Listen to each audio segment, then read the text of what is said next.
Sometimes grief teaches us to ignore the signs that matter most. Sometimes we build our lives around the very things we should fear. Silas Boone had been alone in the Montana mountains for 10 years. Just him and his dog, Jasper.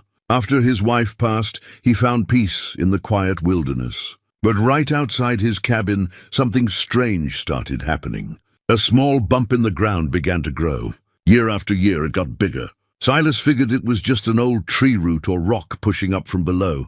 He left it alone, partly out of fear, partly out of superstition. But when that mound reached the size of a grave, and his dog started howling the same way he did at his wife's funeral, Silas knew he had to dig. What had been growing beneath his home for 10 long years? Before we jump back in, tell us where you're tuning in from, and if this story touches you, make sure you're subscribed, because tomorrow I've saved something extra special for you. The morning mist clung to the valley like memories that refused to fade, and Silas Boone stood at his cabin window, watching the sun struggle through the Montana peaks. His weathered hands wrapped around a chipped ceramic mug, the one with faded blue flowers that Martha had painted during their first winter together.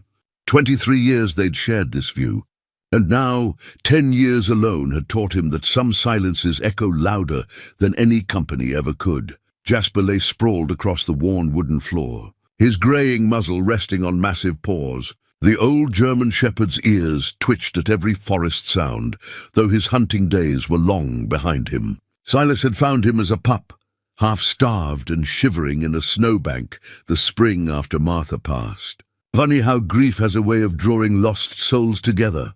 "Morning, old friend," Silas murmured, scratching behind Jasper's ears. The dog's tail thumped twice against the floorboards, their daily ritual, as dependable as sunrise. The cabin itself told the story of a man who'd built his life with deliberate care.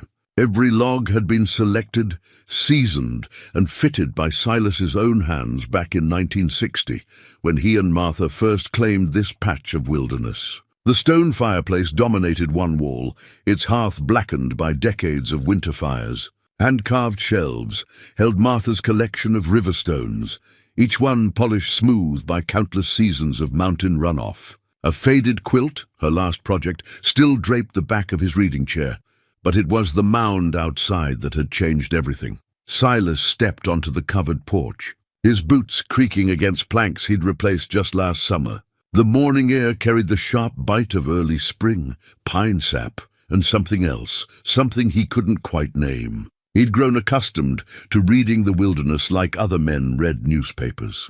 Every scent, every bird call, every shift in the wind told him what he needed to know about weather, seasons, and the creatures that shared his mountain, except for that mound. It sat 20 feet from his front steps, perfectly round and rising about 4 feet from the forest floor. What had started as a barely noticeable rise in the earth had grown steadily, season after season. Silas remembered the first time he'd noticed it, just a gentle swell in the ground, like the earth was taking a deep breath. He'd stepped on it that day, testing its firmness. The soil had felt soft but solid, warm even in the cool mountain air. That should have been his first warning. Now, a decade later, the mound commanded attention. Grass grew thick and unusually green around its base, and wildflowers bloomed there even in late fall when frost had claimed everything else. No matter the season, no matter the weather, that patch of earth remained vibrant with life. "Too vibrant. You see it too, don't you, boy?"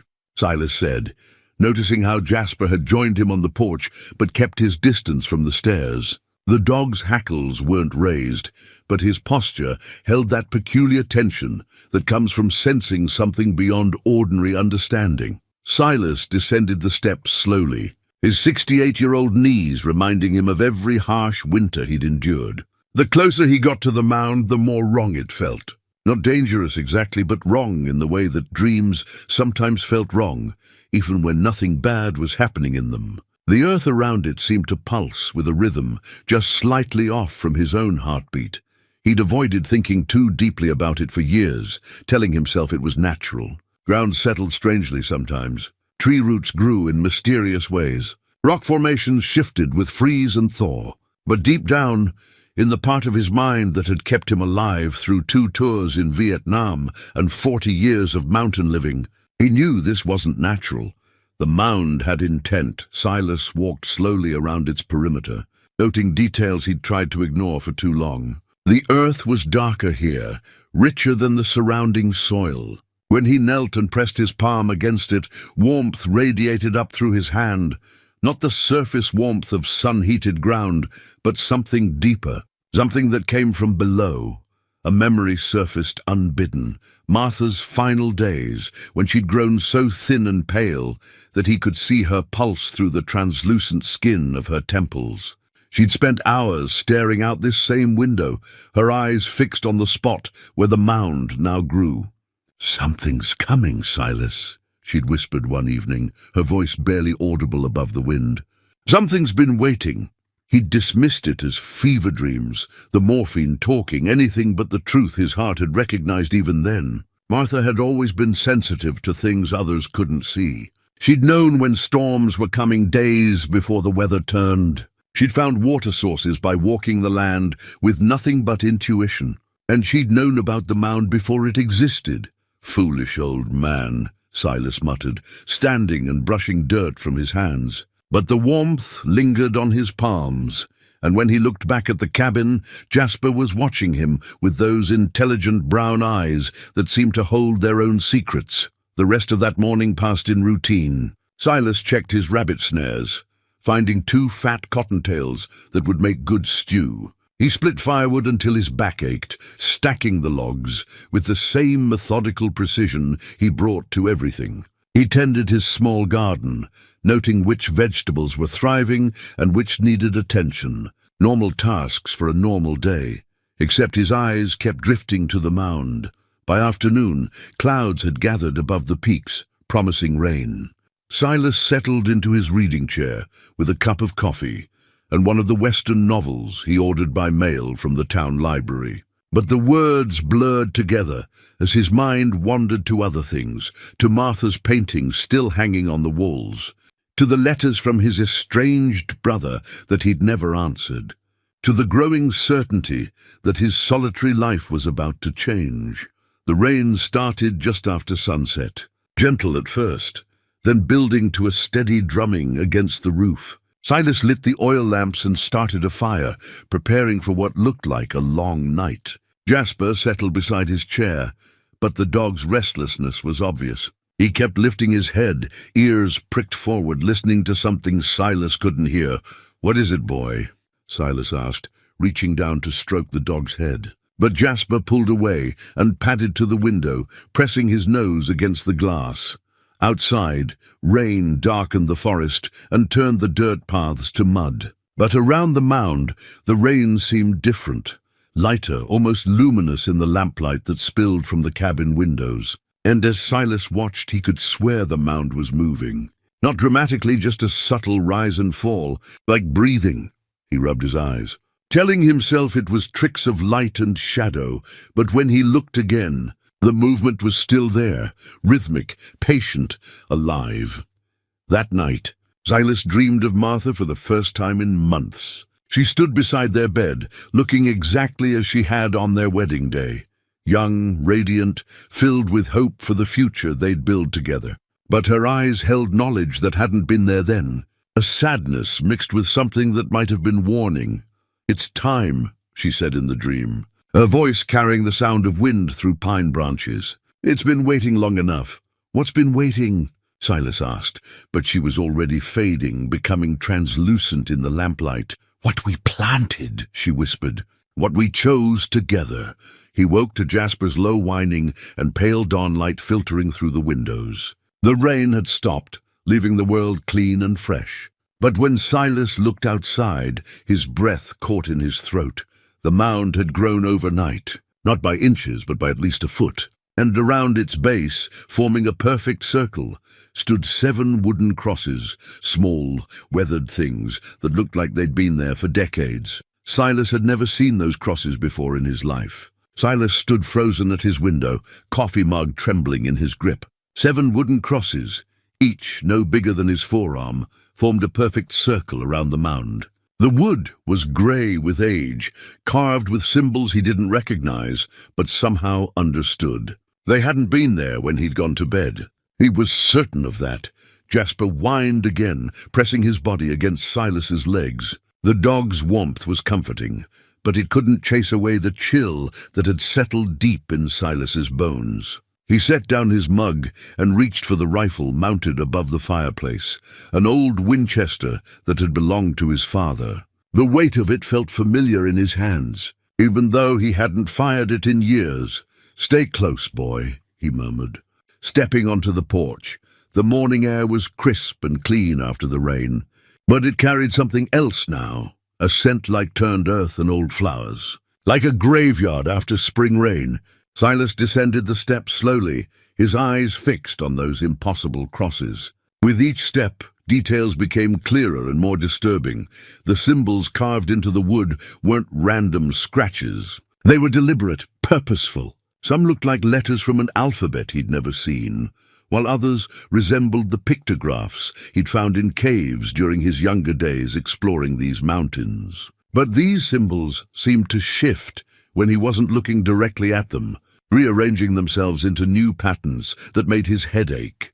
The first cross stood exactly where he'd been standing yesterday when he'd felt the mound's warmth. The carved wood was smooth as riverstone, polished by countless touches. When Silas reached out tentatively, his fingers barely brushing the surface, images flashed through his mind like lightning. Martha, 8 months pregnant, her hand pressed to her swollen belly, her face pale with pain that had nothing to do with labor. "Something's wrong, Silas," she whispered. "Something's very wrong."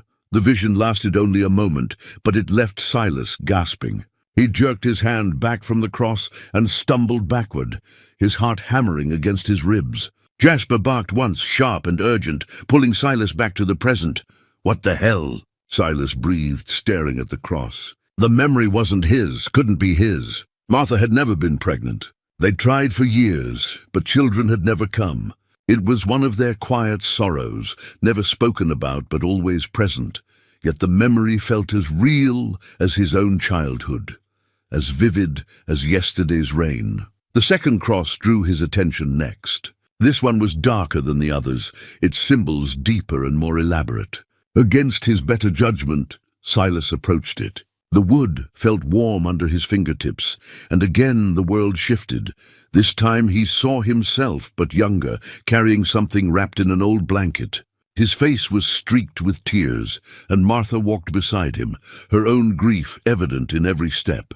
They stopped at this exact spot, where the mound now grew, and together they knelt in the dirt. They were burying something small. The vision ended abruptly, leaving Silas dizzy and confused. He had no memory of this scene, yet watching it had felt like reliving a moment from his own life. The emotions were his, the crushing weight of loss, the desperate hope that the earth might somehow heal what they'd lost.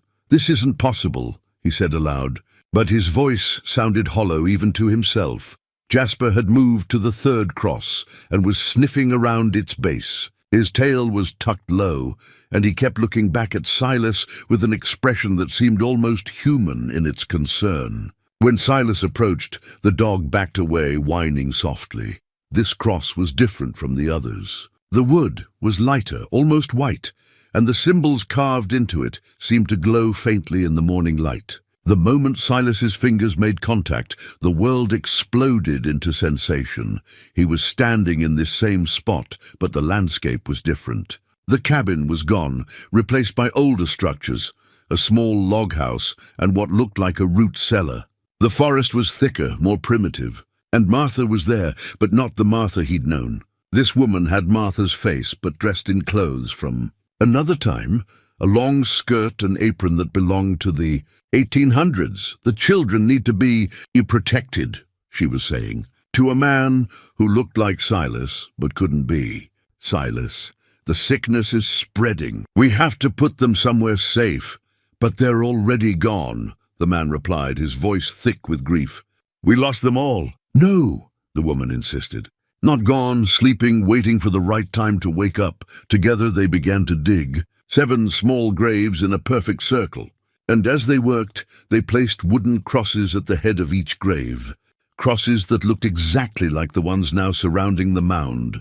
The vision faded, leaving Silas on his knees in the wet grass, shaking uncontrollably. Jasper was beside him, licking his face with warm, worried strokes. The dog's presence anchored him to reality, but that reality had just shifted on its axis. The crosses weren't new. They'd been here before, decades ago, maybe more than a century ago, and somehow, impossibly, he and Martha had been here too. Not as themselves, but as different people living different lives in different times. Yet the grief had been the same. The loss had been the same. The desperate love that drives people to impossible choices had been the same. Silas struggled to his feet, using the rifle as support. His legs felt unsteady, and his mind reeled with implications he wasn't ready to accept. But there were 4 more crosses, and despite every instinct screaming at him to run, he knew he had to touch them all, had to see what they remembered. The 4th cross showed him a family from the early 1900s, a man and woman who wore his face and Martha's, tending to children who grew sick and died one by one. The 5th revealed settlers from the 1870s, again with familiar faces, again losing children to some unnamed plague. The 6th took him back even further to what looked like the Civil War era, where the same grief played out with the same devastating results. But it was the 7th cross that broke him completely. This vision was older than the rest, older than the European settlement of these mountains. He saw Native Americans, a man and woman whose spirits he recognized, even though their faces were different, standing around 7 small graves. The woman was chanting in a language he'd never heard but somehow understood.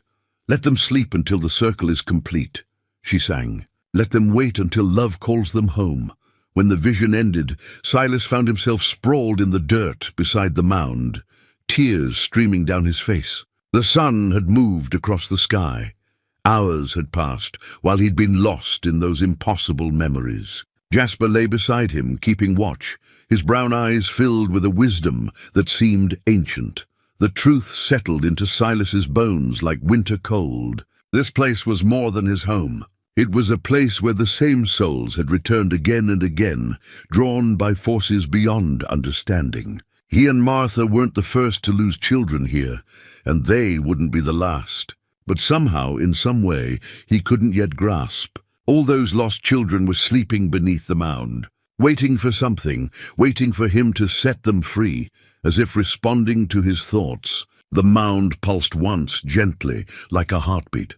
And from somewhere deep below, Silas could swear he heard the faint sound of children laughing. The rest of that day passed in a haze of disbelief and desperate rationalization. Silas found himself pacing the cabin like a caged animal, trying to convince himself that what he'd experienced was nothing more than vivid hallucinations brought on by isolation and old age. But every time he looked out the window, those 7 crosses stood in their perfect circle, and the sound of children's laughter seemed to drift up from the earth itself. Jasper followed his movements with worried eyes, occasionally whining when Silas's pacing became too frantic. The dog had always been perceptive, but today his behavior bordered on the supernatural. He refused to eat, wouldn't venture near the door, and kept positioning himself between Silas and the window as if trying to shield him from something. "You see it too, don't you?" Silas murmured, kneeling beside his faithful companion. "You know there's something out there that shouldn't be." As evening approached, Silas forced himself to focus on mundane tasks. He prepared a simple dinner of beans and cornbread, though the food tasted like ash in his mouth. He split kindling for the fire, checked his water supply, and oiled the Winchester's action. Anything to keep his hands busy and his mind occupied. But no amount of routine could chase away the memories that weren't his own. The most disturbing part wasn't the visions themselves, but how natural they'd felt. Each life he'd glimpsed seemed as real and valid as his current existence. The grief of losing children over and over again had layered itself in his heart like sedimentary rock, each loss building upon the last until the weight of it threatened to crush him. As darkness fell, Silas lit the oil lamps and settled into his reading chair, but the book remained closed in his lap.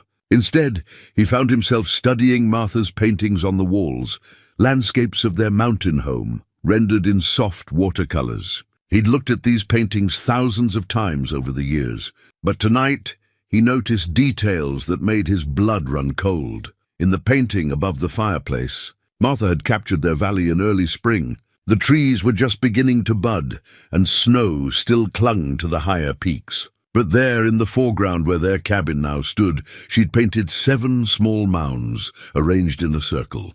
Not one large mound like the current anomaly, but 7 distinct graves. And standing among them, barely visible unless you knew what to look for, were the ghostly figures of children. Silas rose from his chair and approached the painting, his heart hammering. How had he never noticed this before? The children were painted so faintly they were almost transparent, but once seen they couldn't be unseen. 7 small figures, each standing beside one of the mounds, their faces turned toward the viewer with expressions of infinite patience. "Martha, what did you know?" he whispered to the empty room. He moved to the next painting, a winter scene that showed their cabin covered in snow. Again, the 7 mounds were there, though covered by white drifts. And again, the children were visible, this time huddled together as if sharing warmth, their breath visible in the cold air, despite being mere suggestions of paint on canvas. Every painting told the same story. Martha had seen them, had known about them, had been documenting their presence for years without ever speaking a word about it to Silas. The realization hit him like a physical blow. His wife had been keeping secrets. Secrets about their land, about their purpose here, about the children who waited beneath the earth. A new artifact caught his attention, something he'd somehow overlooked despite living with it for years. On the mantelpiece, partially hidden behind a stack of books, sat a small wooden box that Martha had carved during one of her long recoveries from illness. The box was decorated with the same symbols he'd seen on the crosses, symbols that hurt to look at directly. Silas's hands trembled as he lifted the box. It was heavier than it should have been, and warm to the touch. The lid opened with a soft sigh, releasing a scent of lavender and something else, something that reminded him of newborn babies and morning milk. Inside, nestled in faded blue fabric, lay 7 small objects. At first glance, they looked like ordinary river stones, smooth and rounded by countless years of water and weather. But as Silas lifted the first one, he realized these weren't stones at all. They were carved from some material he couldn't identify, harder than wood, softer than stone, and shot through with veins of color that seemed to pulse with their own inner light.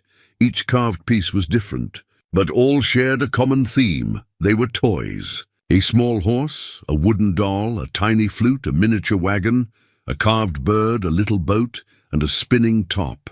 Children's toys, crafted with the kind of love and attention that only comes from a parent's hand.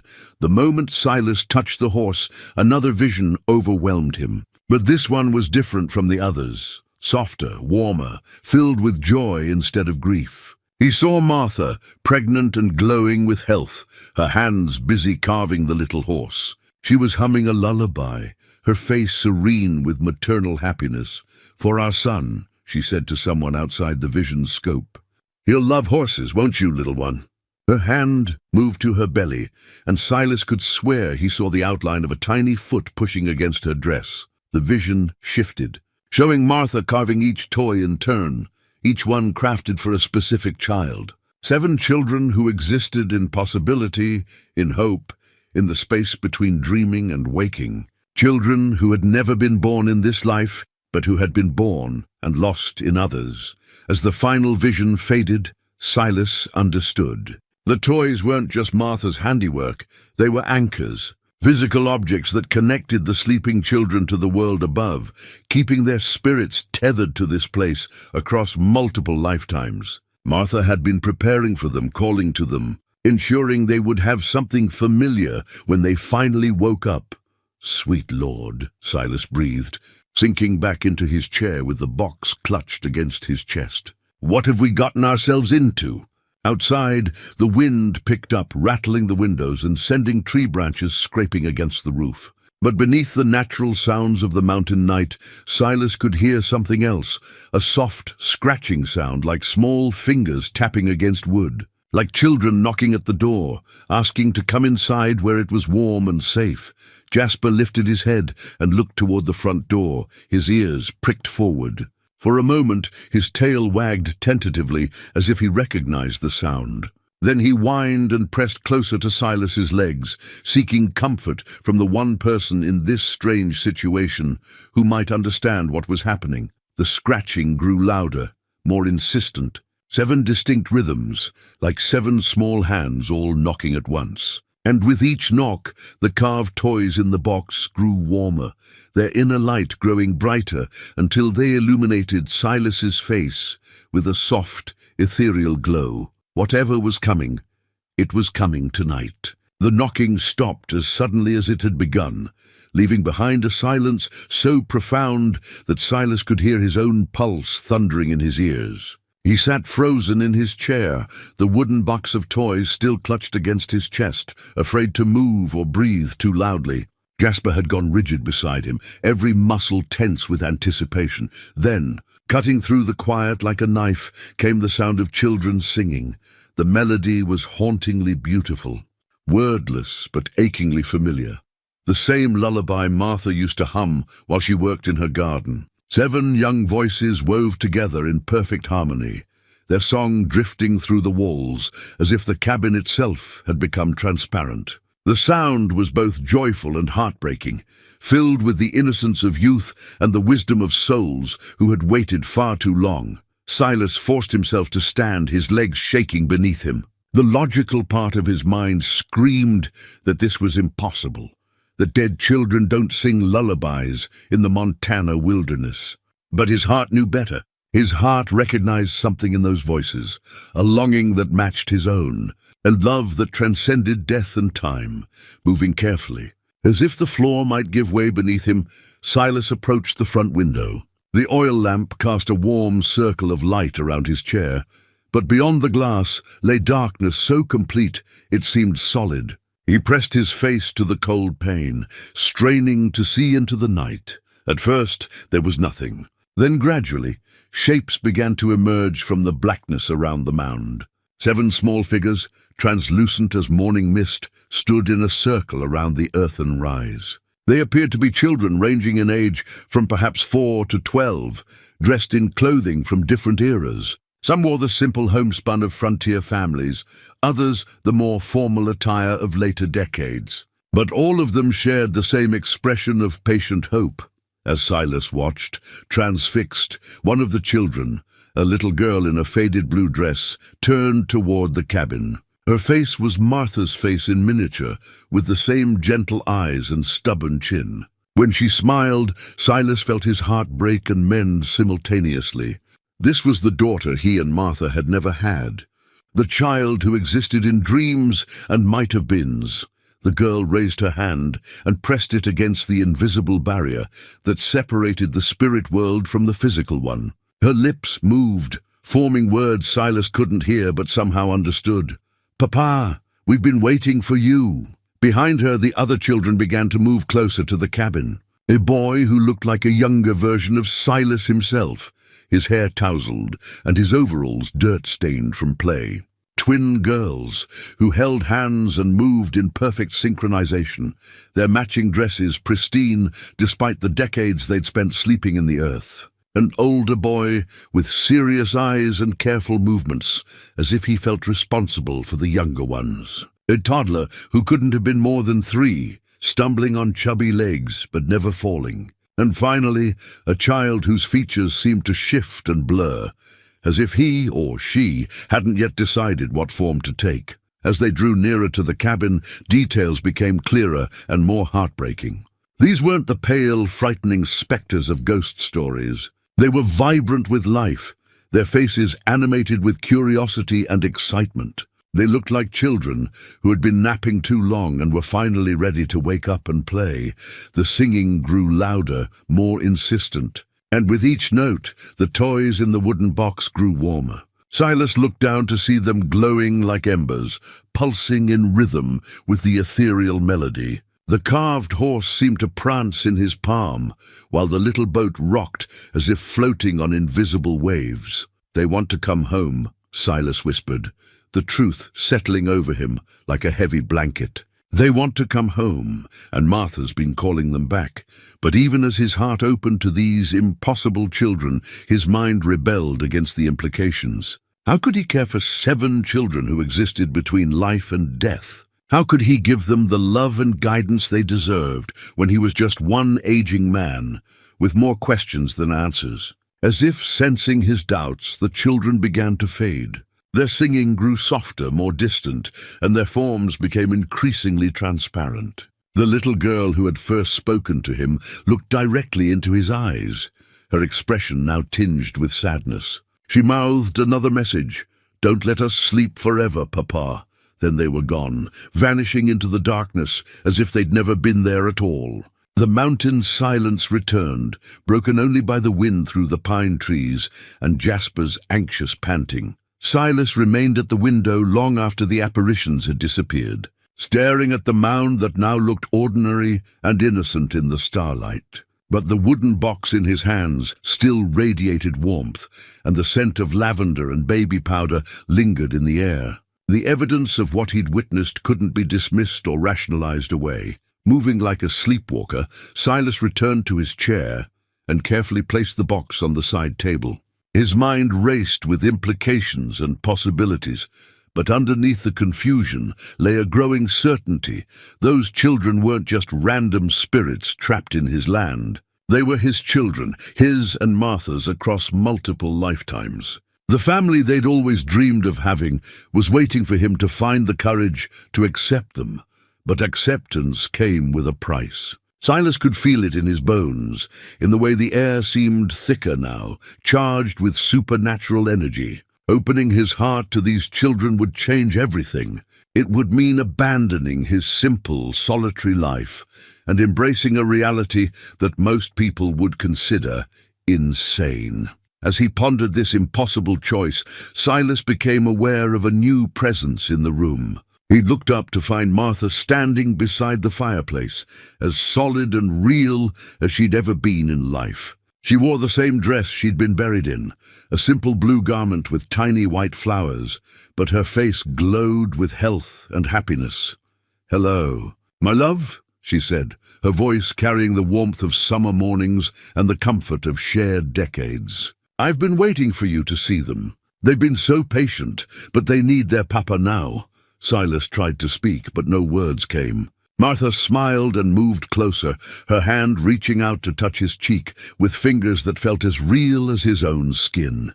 "It's time to bring our children home," she whispered. "It's time to complete the circle."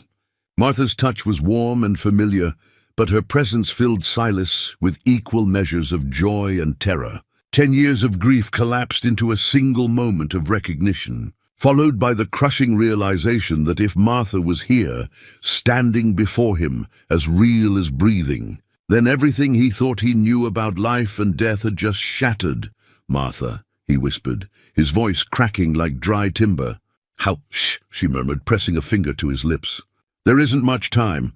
The children are growing restless, and the barrier between worlds grows thin. They need you to make a choice, Silas.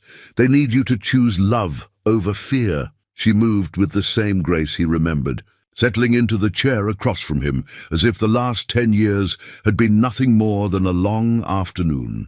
But her eyes held depths of knowledge that hadn't been there in life, secrets of places beyond the veil of mortality. "I don't understand any of this," Silas admitted, his hands trembling as he reached toward her. "The visions, the crosses, the children, none of it makes sense." Martha's smile was infinitely patient. "Not everything that matters makes sense, my love. Some truths are too large for our minds to hold all at once. But your heart knows, doesn't it? Your heart recognizes them." She gestured toward the window where the mound sat silent under the stars. "We've been bound to this place for longer than history remembers. Different names, different faces, but always the same souls finding each other across the years." and always losing what we loved most. The children in the visions, Silas said slowly, pieces of the puzzle clicking together. They were ours. All of them, across all those lifetimes. Yes, Martha confirmed. 7 souls who chose to wait rather than move on to whatever comes next. They've been sleeping beneath that earth, growing stronger with each passing year, sustained by love and the promise of reunion.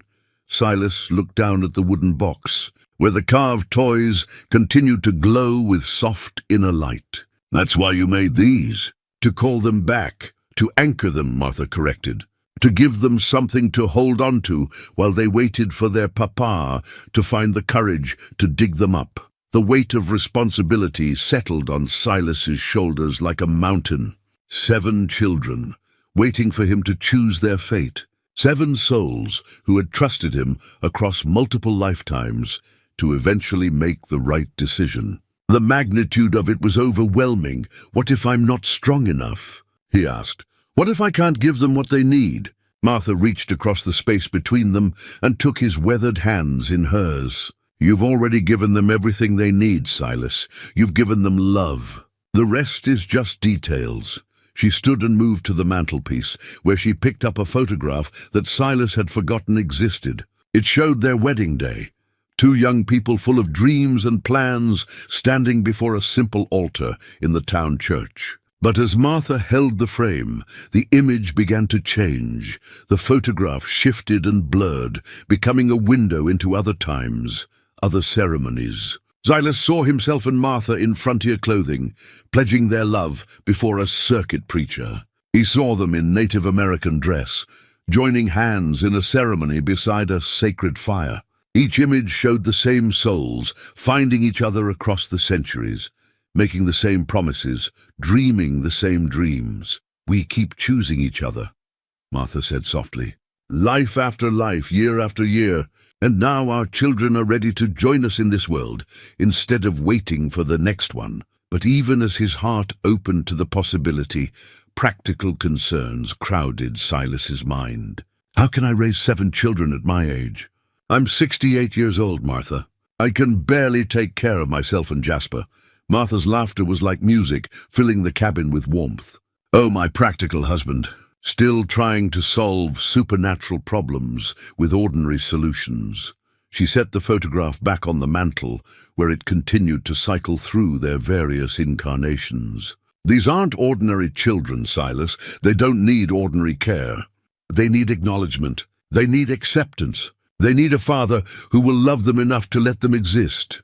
As if summoned by her words, the children appeared again outside the window. But this time they were clearer, more solid, their forms taking on weight and substance. The little girl in the blue dress pressed both palms against the glass, her breath fogging the pain from the outside, something that should have been impossible for a spirit.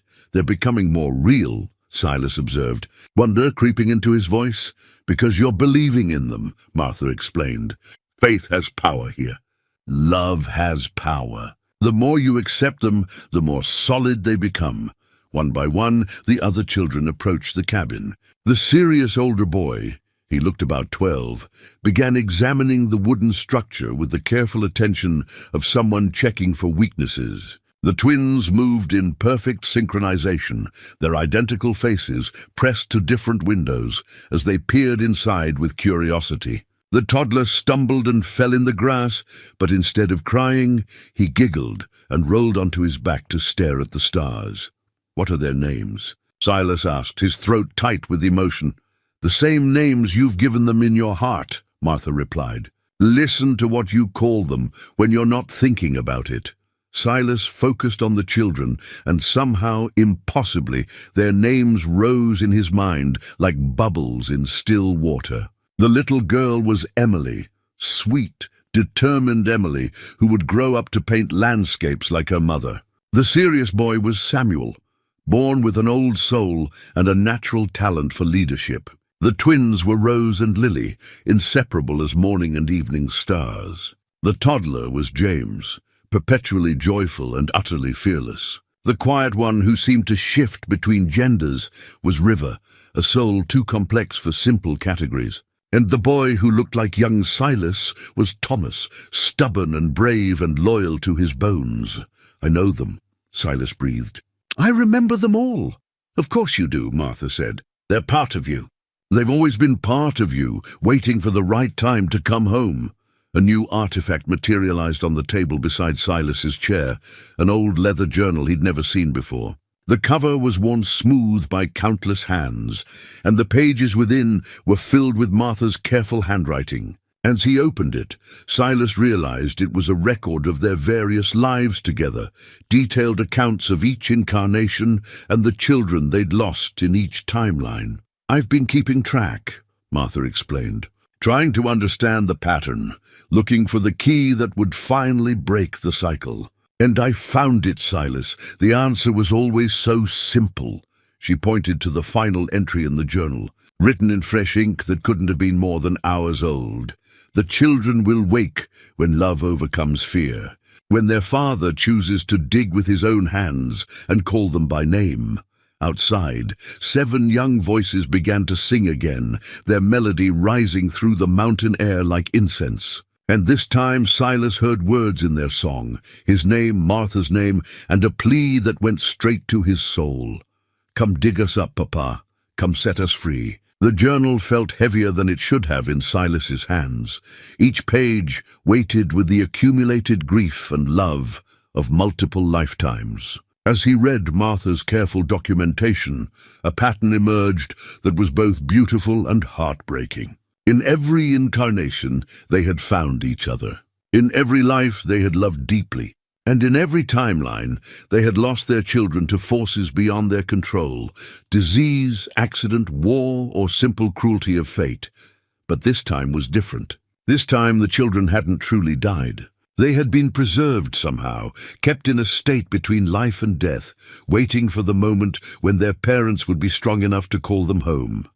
How long have you known? Silas asked, looking up from the journal to meet Martha's knowing eyes. I've always suspected, she admitted, settling back into her chair. Even as a child, I had dreams about this place. Dreams about children who needed someone to find them. When we first came here and decided to build the cabin, I knew we were meant to be here. I just didn't understand why until it was too late. She gestured toward the window, where the children continued their patient vigil. After I died, the veil lifted. I could see everything. Our past lives, their sacrifice, the mechanism that kept them tethered to this world. I've been trying to guide you toward this moment ever since. The paintings, Silas realized. You've been showing me clues all along. And the dreams, Martha added. And the way Jasper always avoided that spot, even though he could sense they were there. Animals are more sensitive to these things than we are. As if hearing his name, Jasper lifted his head from where he'd been lying by the fire. The old dog's eyes moved between Silas and the window, and for the first time in days, his tail wagged tentatively. He could see Martha too, Silas realized. The dog had been watching both of them throughout this entire conversation.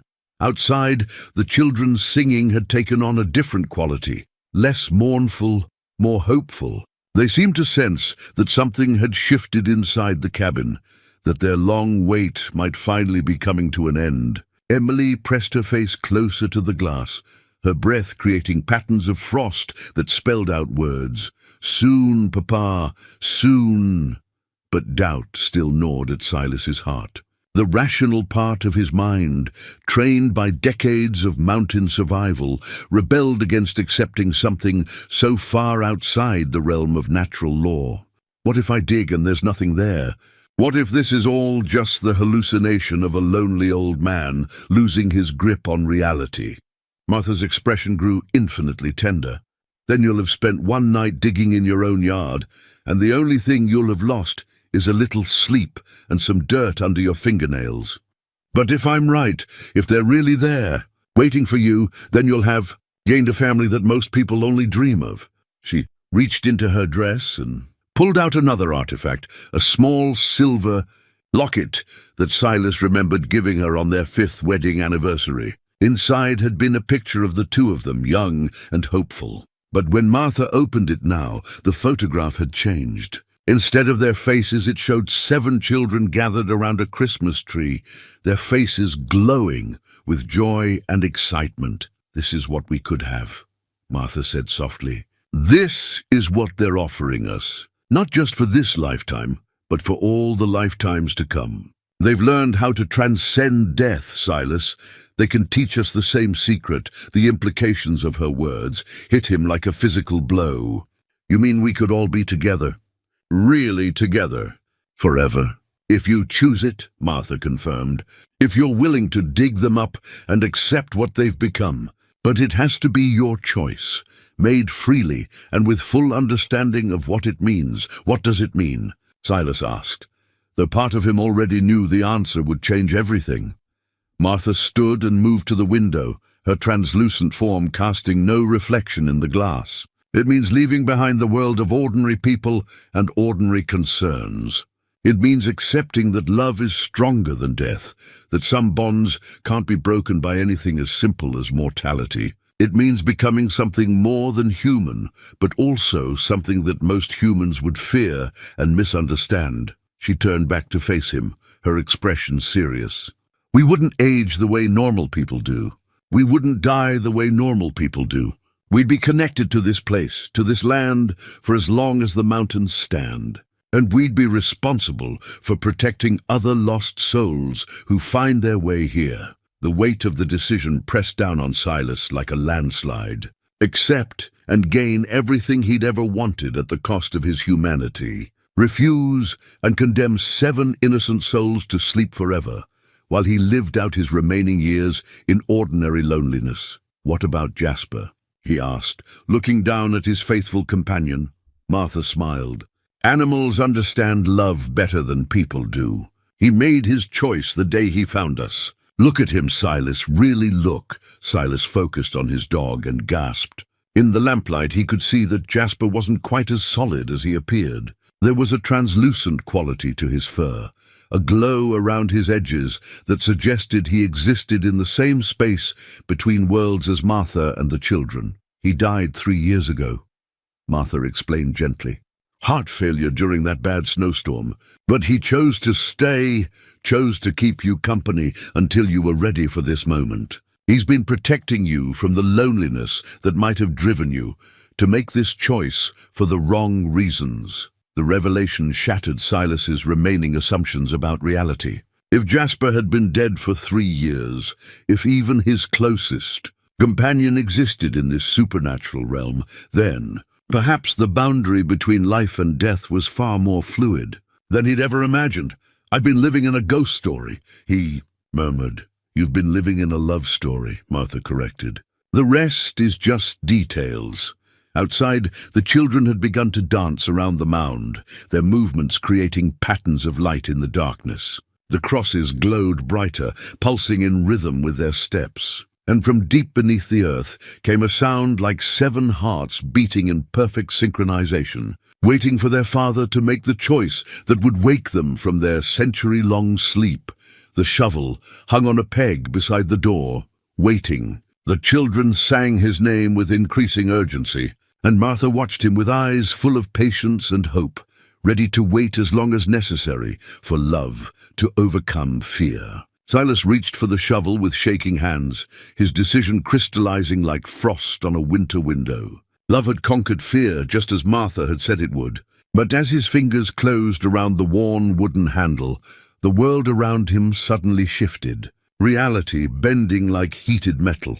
The cabin walls became transparent, revealing not the familiar Montana wilderness, but something far older and more complex. Silas found himself standing in what appeared to be a vast underground chamber, its walls carved from living rock and illuminated by the same ethereal glow that emanated from the children's toys. Ancient symbols covered every surface, the same markings he'd seen on the crosses, but thousands of them layered and interconnected like the pages of an enormous book. "Welcome to the heart of it all," said a voice that wasn't Martha's. Silas spun around to find himself facing a figure he'd never seen before, a tall, ageless being whose features seemed to shift between masculine and feminine, young and old, human and something altogether other. The entity wore robes that appeared to be woven from starlight itself, and its eyes held the depth of centuries. "Who are you?" Silas demanded, gripping the shovel like a weapon. "I am the Keeper," the being replied, its voice carrying harmonics that resonated in Silas's bones. "I am the one who has maintained this arrangement for longer than your kind has had words for time. And I'm afraid there are things about your situation that Martha was not permitted to tell you." The revelation hit Silas like a physical blow. "What things?" The Keeper gestured, and the chamber around them filled with images. Not visions this time, but actual memories playing out in three-dimensional clarity. Silas saw himself and Martha across multiple lifetimes, but now he noticed details that had been hidden before. In each incarnation, when they lost their children, they weren't simply grieving parents. They were conducting a ritual. Every death was a choice, the Keeper explained, its voice devoid of judgment but heavy with truth. Every child you lost was offered willingly to maintain the balance between your world and mine. 7 souls, freely given across 7 lifetimes to keep the barrier intact. Silas watched in horror as the scenes unfolded. He saw himself in frontier clothes, cradling a dying infant, while Martha chanted words in a language that predated civilization. He witnessed another version of himself, dressed as a Civil War soldier, burying a child who had never actually existed except as a spiritual offering. Life after life, the pattern repeated. They would create children through sheer force of will and love, then sacrifice them to maintain cosmic equilibrium. "We're not parents," Silas whispered, the terrible truth settling into his soul. "We're farmers. We've been harvesting souls. You are gardeners in the most literal sense," the Keeper confirmed. "Cultivators of life force, maintaining the boundary between the realm of the living and the realm of the waiting. Without your sacrifices, the barriers would collapse, and far worse things than sleeping children would spill into your world." A new artifact materialized in the air between them, an ancient stone tablet covered in symbols that hurt to look at directly. The markings seemed to writhe and shift, telling the story of a cosmic contract signed in blood and tears across the millennia. "This is the Covenant of Souls," the Keeper explained. "An agreement made when your kind first gained the ability to love deeply enough to transcend death. Someone had to guard the boundaries. Someone had to ensure that the natural order remained intact. You and Martha volunteered, lifetime after lifetime, because your love was pure enough to make the sacrifice meaningful." Silas's hands trembled as he reached toward the tablet, then jerked back as its surface burned with cold fire. "But the children in the mound, they're real. I've seen them. Oh, they're very real," the Keeper agreed. "But they're not your lost children, Silas. They're the previous guardians, 7 souls, who grew tired of the endless cycle and chose to sleep rather than continue their duties. You and Martha have been caring for them, keeping them in stasis, while you carried on their work." The chamber shifted again, and Silas found himself standing above the mound. But now he could see through the earth as if it were clear water. 7 forms lay in perfect preservation, not children at all, but adults whose features held the weight of ages. Their faces were serene, but around each one hung an aura of profound exhaustion. "They asked to rest," the Keeper continued, "to lay down the burden of guardianship and simply sleep until the universe no longer needed their service. You and Martha agreed to watch over them while maintaining the boundaries yourselves. And now," Silas asked, though he dreaded the answer. "Now Martha is gone, and you grow old," the Keeper said simply. "The barriers weaken with each passing day. Soon you'll need to choose. Wake the sleeping guardians and return to your cycle of sacrifice, or join them in the earth and let someone else take up the burden." Silas looked back toward the cabin, where Martha still stood waiting by the window. But now he could see her true nature, not his beloved wife, but an echo, a projection of his own grief and desire given form by the supernatural energies that saturated this place. "She's not really Martha," he said, the words tasting like ashes. "She is everything Martha was," the Keeper replied. "Her memories, her love, her essence. But she exists now only as part of the covenant, sustained by the same forces that keep the guardians sleeping. If you choose to dig them up, to wake them, Martha will fade forever. The energy that maintains her presence will be redirected to restoring the ancient protectors. The cruel irony of it struck Silas like lightning. To gain the family he'd always dreamed of, to wake the children he thought were his own, he would have to lose Martha permanently. But to keep Martha's spirit alive, he would have to condemn 7 weary souls to continue sleeping while he faced the cosmic responsibility alone. "What happens if I refuse both choices?" Silas asked. "What if I just walk away?" The keeper's expression grew infinitely sad. "Then the barriers fail completely. Your world becomes overrun with entities that should never touch mortal reality. Millions die as the natural order collapses, and you live with the knowledge that you could have prevented it all." The stone tablet pulsed with renewed light, its symbols rearranging themselves into new configurations. Now Silas could read them clearly, and the message they conveyed chilled him to his core. The debt must be paid. The balance must be maintained. Love is the only currency that matters. How long do I have to decide? Silas asked, though part of him already knew he'd been making this choice his entire life. "Until dawn," the keeper replied. "When the sun rises, the current cycle ends, and the new one begins, with or without your conscious participation." The chamber began to fade around the edges, reality reasserting itself in layers. But before the vision completely dissolved, the keeper spoke one final time. "Know this, Silas Boone, whatever choice you make will be the right one. Love this pure cannot make wrong decisions, only difficult ones. The universe honors sacrifice, but it honors love even more." Then Silas was back in his cabin, standing beside the door with the shovel in his hands. Martha waited by the window, her translucent form flickering like candlelight. Outside, the 7 sleepers, not children, but ancient guardians, continued their patient dance around the mound. And in the distance, barely visible on the horizon, the first pale hint of dawn was beginning to touch the mountain peaks. The weight of cosmic responsibility pressed down on Silas, like the entire mountain range had settled on his shoulders. He stood motionless in his cabin, shovel in hand, while the minutes ticked toward dawn and the most impossible decision of any lifetime. Every breath felt borrowed. Every heartbeat counted against a deadline that would reshape reality itself. Martha's spirit flickered by the window, her form growing more translucent as the night wore on. She turned to face him, and in her eyes he saw not just love, but understanding. She knew what the keeper had revealed. She had always known. "You heard everything," Silas said, his voice barely above a whisper.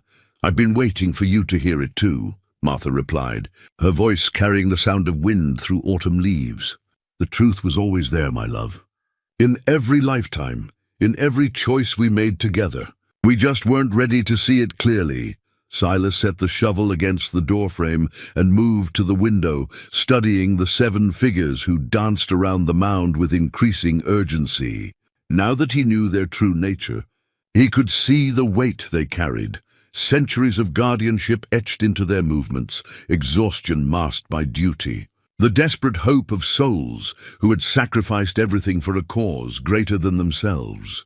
How long were they guardians before they chose to sleep? He asked. 3,000 years, Martha answered. They were the first to volunteer when the covenant was established.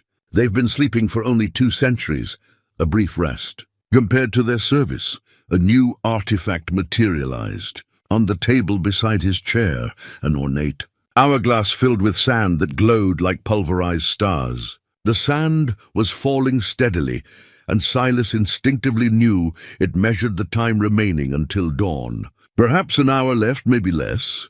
The keeper's hourglass, Martha explained, noticing his gaze. It appears whenever a guardian must make the ultimate choice. The sand represents not just time, but the weight of every soul that will be affected by the decision. Silas watched the luminous grains fall, each one representing thousands of lives hanging in the balance. The enormity of it was staggering. How could one old man's choice determine the fate of so many? "Tell me about the others," he said, turning back to the window. "Tell me about the guardians who are sleeping." Martha's expression grew fond, as if she were speaking of dear friends. Ileana was the first, a Roman woman who lost 7 children to plague and bargained with forces beyond death to protect other families from the same fate.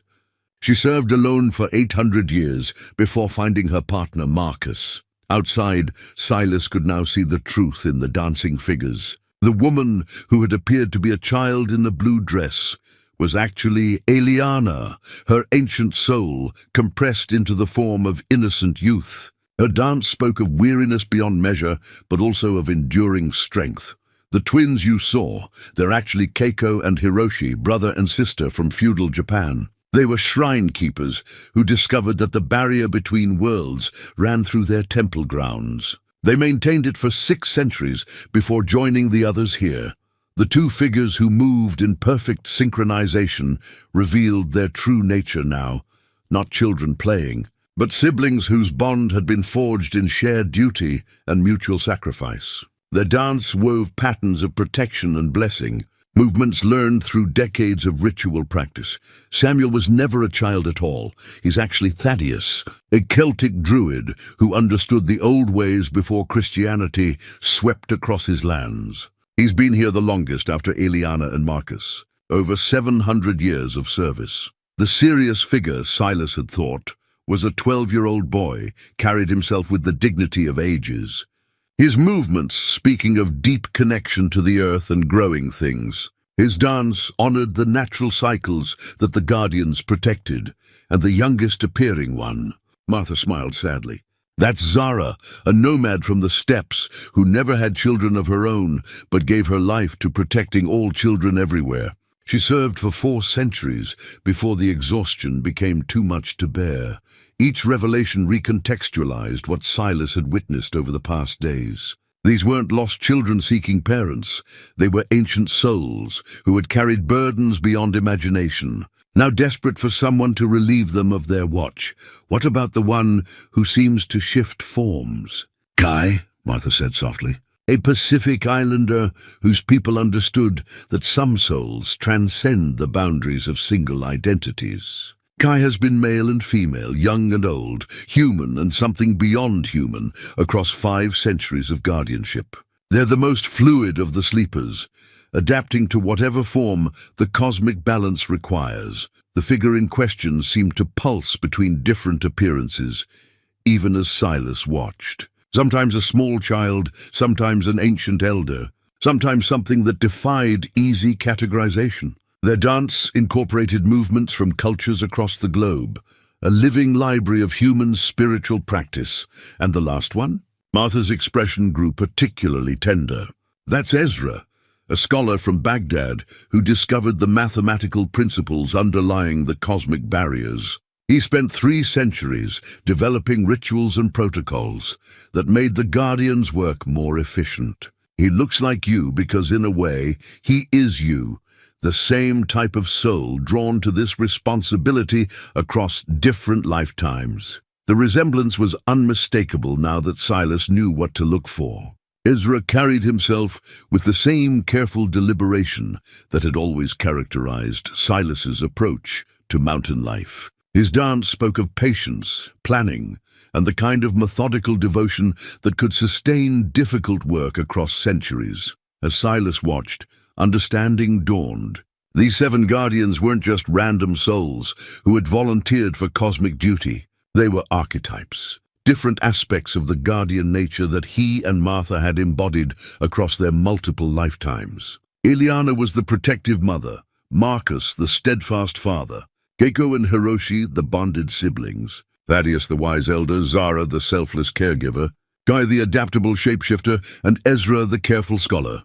We're all the same soul, Silas realized. Different expressions of the same fundamental nature.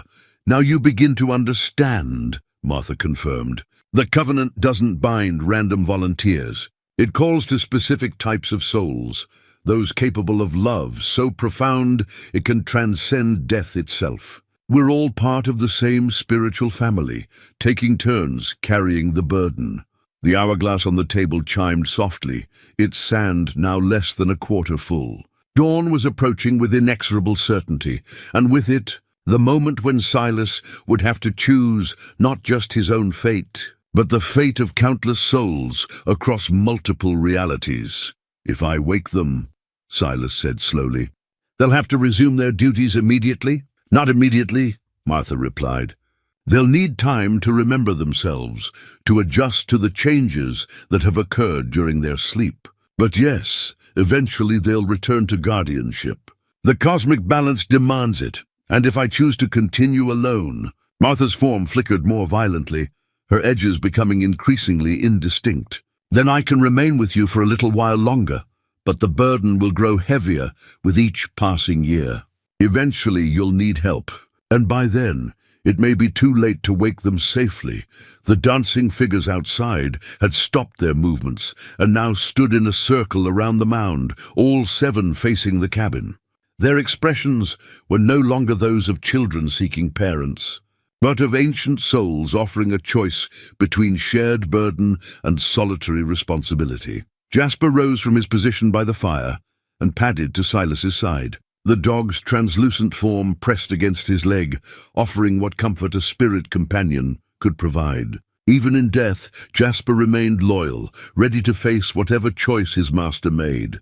The hourglass chimed again, its tone more urgent now. The sand continued to fall, carrying with it the weight of worlds, and somewhere in the distance, barely perceptible but growing stronger, came the sound of roosters crowing, the mountain farms waking to greet the dawn that would change everything. Silas picked up the shovel once more, its worn handle familiar in his grip. The blade had dug gardens and graves, had broken ground for foundations, and turned earth for planting. Now it would serve one final purpose, either to wake 7 ancient guardians or to begin digging his own grave beside the mound. The choice was his, and dawn was coming whether he was ready or not. The first rooster crow echoed across the valley like a gunshot, shattering the supernatural silence that had held the mountain in its grip. Silas felt the sound in his bones, a clarion call announcing that his time for contemplation had ended. The hourglass on the table released its final grains of starlight sand, its last chime reverberating through the cabin like a funeral bell.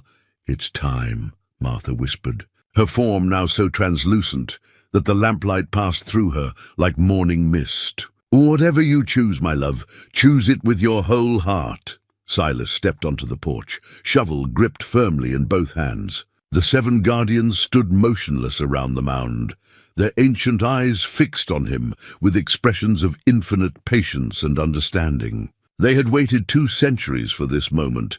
They could wait a few minutes more. The eastern sky was lightening, painting the peaks with the faintest blush of rose. Dawn was perhaps 10 minutes away, maybe 15. Enough time to dig, if he chose to dig. Enough time to wake them, if waking them was the right choice. But as Silas descended the steps, a new artifact caught his attention, something that hadn't been there moments before. Embedded in the earth at the exact center of the mound was a crystalline formation about the size of his fist. It pulsed within a light, its faceted surface reflecting the pre-dawn sky in impossible colors. "The heart of the covenant," came the keeper's voice, though the entity itself remained invisible. "The physical anchor that binds all guardians to their sacred duty. It has been growing beneath your land for 2 centuries, fed by the sleeping guardians' combined will." Silas approached the crystal with reverent caution. Even from several feet away, he could feel its power, a thrumming energy that seemed to resonate with his own heartbeat. The surface wasn't just reflecting light. It was generating it, drawing energy from sources beyond the physical world. "If I dig this up," Silas said aloud, knowing the keeper could hear him, "what happens to the crystal?" "It becomes yours to wield," the invisible entity replied. "The focal point for all guardian power, the tool that makes maintaining the cosmic barriers possible. But it can only be wielded by one who has made the ultimate sacrifice. The choice to put the welfare of all souls above personal desire." The light in the east grew stronger. painting the forest in shades of gold and amber. Silas could feel time itself holding its breath, waiting for his decision. The 7 guardians remained perfectly still, but their forms seemed to grow more solid with each passing moment, as if his mere presence was beginning to wake them regardless of his choice. Martha appeared beside him, her spirit form barely visible in the growing daylight. "Look at them, Silas," she said softly. "Really look at them. See what they're offering you." Silas focused on each guardian in turn, and for the first time he could perceive their true emotions. Eliana's face showed not impatience, but hope. The hope of a mother who had sacrificed everything for her children and finally saw the possibility of rest. Marcus stood with the quiet dignity of a father who had never stopped protecting his family, even in sleep. The siblings, Keiko and Hiroshi, held hands, their bond unbroken by centuries of shared burden, but it was Ezra who spoke to Silas most directly. The scholar's eyes held understanding, recognition, and something that might have been relief. Here was a soul who had carried responsibility alone for too long, who knew the weight of solitary guardianship and the toll it exacted on the spirit. "You don't have to bear this alone," Ezra's voice whispered directly into Silas's mind. "We chose to sleep not because we were weak, but because we knew others would come. We knew you would come." The crystal pulsed brighter, responding to the proximity of a guardian's touch. Silas knelt beside the mound, his weathered hands hovering inches above the glowing artifact. He could feel the power contained within it, enough energy to reshape reality, to maintain barriers between worlds, to protect countless souls from forces they couldn't even imagine. But with that power came responsibility that would span lifetimes. Accept the crystal, wake the guardians, and he would be committing not just himself, but his eternal soul to cosmic service. There would be no retirement, no peaceful death, no simple ending to his story. "Martha," he said without turning around, knowing she was listening, "if I do this, if I wake them and take up the crystal, will I see you again? Ever?" Her silence stretched long enough that he almost looked back. When she finally spoke, her voice carried the weight of infinite love and infinite sadness. "Not as I am now," she admitted. "But somewhere in some lifetime yet to come, we'll find each other again. We always do, my love. That's the one constant in all of this. Souls like ours are drawn together across eternity." The sky continued to lighten, and the crystal's glow intensified in response. Soon, very soon, the sun would break the horizon, and the moment of choice would pass forever. Silas closed his eyes, feeling the weight of every soul depending on his decision, feeling the love that had sustained him across multiple lifetimes, feeling the profound responsibility that came with being chosen for something greater than ordinary existence. When he opened his eyes, his decision was made. With a determination born of decades of mountain living and the accumulated wisdom of multiple lifetimes, Silas drove the shovel into the earth beside the crystalline heart. The soil parted like water, offering no resistance to his blade. The mound seemed eager to reveal its secrets, as if it had been waiting for this moment since the first guardian had chosen to sleep. The first scoop of earth revealed more than dirt. It uncovered memories. As Silas dug, visions flowed through the disturbed soil like living things. He saw Eliana's final moments of consciousness, laying herself down in this sacred space with tears of relief streaming down her face. He witnessed Marcus joining her, their hands finding each other even in the depths of supernatural sleep. Each guardian had come to this place carrying the weight of centuries, and each had surrendered their burden with gratitude rather than regret. The crystal grew brighter with each shovelful of earth removed, its faceted surface beginning to sing, a harmony of 7 distinct voices blending into something achingly beautiful. The sound wasn't quite music and wasn't quite language, but it spoke directly to Silas's soul, telling him stories of cosmic balance and the price of protection. "They're waking," Martha's voice came from somewhere very far away, her spirit form now barely visible even to Silas's enhanced perception. "Can you feel them stirring? Indeed, the 7 figures around the mound were beginning to move with more animation, their ancient eyes blinking as if emerging from the deepest of dreams. Their forms grew more solid with each moment, taking on weight and substance as the crystal's power flowed back into them. As Silas continued to dig, his shovel struck something that wasn't earth, a carved stone surface, smooth and warm to the touch. He cleared away more soil, revealing an altar of sorts, a circular platform inscribed with the same symbols that covered the crosses and the covenant tablet. At its center, the crystal sat in a perfectly fitted depression, as if the entire structure had been grown around it. "The awakening altar," he breathed, recognizing it from Martha's journal entries. This was where the original covenant had been sealed, where the first guardians had pledged their eternal service to the cosmic balance.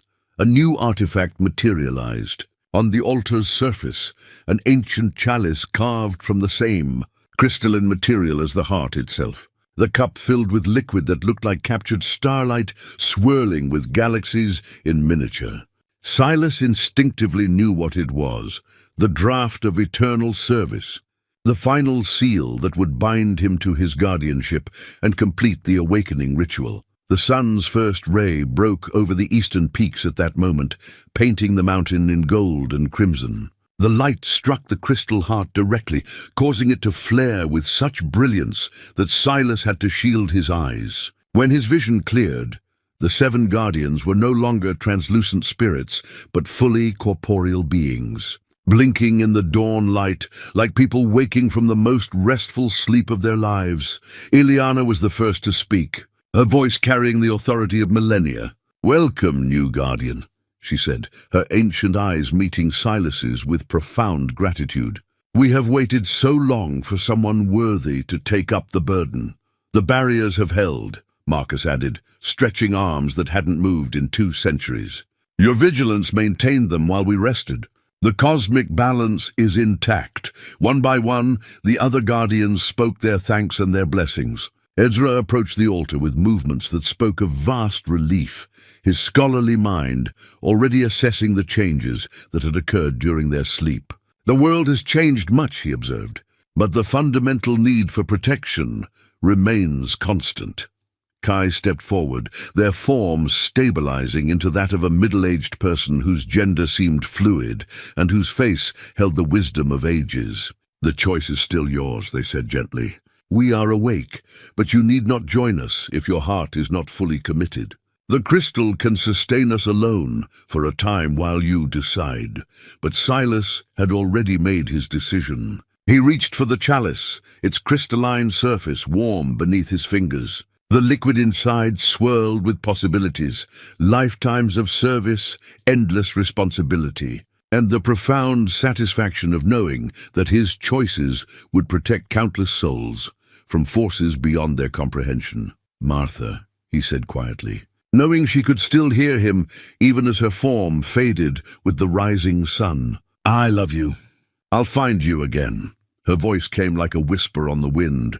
"I know you will, my brave guardian. I know you will." Silas raised the chalice to his lips and drank deeply. The liquid tasted like starlight and time itself, burning through his veins with power that transformed every cell in his body. He felt his mortality falling away like shed skin, replaced by something vast and enduring and eternally committed to the protection of all souls. As the transformation completed, 8 guardians stood around the awakening altar, their combined will flowing into the crystal heart. The barriers between worlds strengthened, the cosmic balance stabilized, and across countless realities, sleeping souls rested easier knowing that love had once again proven stronger than death. The mountain welcomed its newest eternal protector with a sunrise that seemed to last forever. 6 months had passed since the awakening, though time moved differently for the guardians now. Silas stood on his porch, the same porch he'd stood on as a mortal man, but everything had changed. The cabin remained, but it had been joined by 7 other structures, each reflecting the cultural heritage of its guardian inhabitant. Eliana's Roman villa sat nestled among the pines, while Keiko and Hiroshi's traditional Japanese house overlooked a carefully tended garden. The community they'd built existed partially outside normal space, visible only to those with the sight to see beyond ordinary reality. The mound was gone, replaced by the awakening altar, which now served as the center of their shared power. The crystal heart pulsed gently in its stone cradle, no longer buried, but proudly displayed as the focal point of their guardianship. Around it, new artifacts had appeared, tools of their trade that manifested as needed. Today it was the compass of lost souls that drew Silas's attention. The intricate device appeared whenever someone in the world below was in desperate need of the kind of help only guardians could provide. Its needles spun wildly before settling on a direction that pointed toward the distant town at the base of the mountain. Another one? Ezra asked, emerging from his library, a structure that somehow contained every book ever written about the supernatural, plus many that had yet to be written. A child, Silas confirmed, reading the compass's ethereal display. Lost between worlds, pulled towards something that shouldn't exist in the mortal realm. It was the kind of work that had given his existence new meaning. No longer was he simply maintaining barriers. Now he actively protected those who stumbled too close to forces beyond their understanding. Sometimes it meant guiding lost spirits back to their proper rest. Other times it involved stopping human interference with powers that could unravel reality itself. "I'll come with you," offered Zara, approaching with the fluid grace that all guardians possessed. Her form today appeared as a young woman in hiking clothes, though Silas knew she could manifest as anything the situation required. Children respond better to a gentler presence.